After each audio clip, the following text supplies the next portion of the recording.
இந்த கள்ளச்சாராயம் குடிச்சு இறந்தவங்களுக்கு தான் 10 லட்சம் கொடுக்குறாங்க. வீரமா ஜல்லிக்கட்டுல இறங்கி மாட்டுல நெஞ்சில குத்து வாங்கி சாகுறோம்.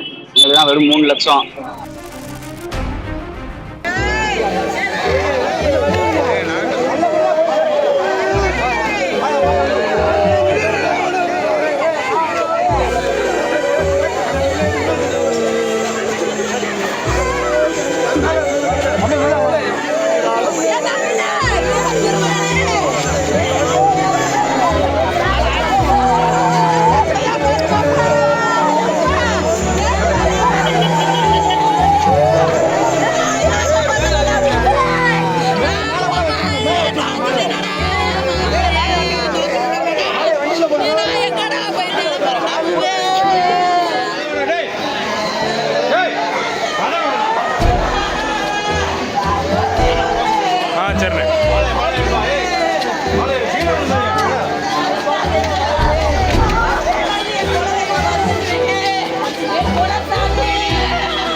அவனேவான ஜல்லிக்கட்டுல நம்ம தம்பி நவீன இறந்து போயிட்டான்.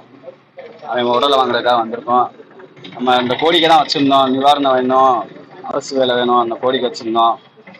வச்சு நேற்று போராட்டம் பண்ண, அறவழியில போராட்டம் பண்ண நல்லபடியா. அதனால இப்ப நிவாரணம் குடும்பத்துக்கு ஒரு ஆளுக்கு மாநகராட்சியில வேலை தரேன்னு சொல்லியிருக்காங்க. அதனால நாங்கள் இப்போ உடலை வாங்க வந்திருக்கோம். நவீன் தம்பி உடலை வாங்க வந்திருக்கோம். இந்த ஜல்லிக்கட்டை பற்றி நான் ஒன்று சொல்ல விரும்புகிறேன். இனி வரும் காலங்களில் ஜல்லிக்கட்டில் மாடுபிடி வீடு எல்லாத்துக்கும் காப்பீட்டு போட்டு கொடுத்தா கொஞ்சம் நல்லா இருக்கும். காப்பீடுங்கிறது கண்டிப்பான முறையில் செய்யணும் அரசு கவர்மெண்ட்டு.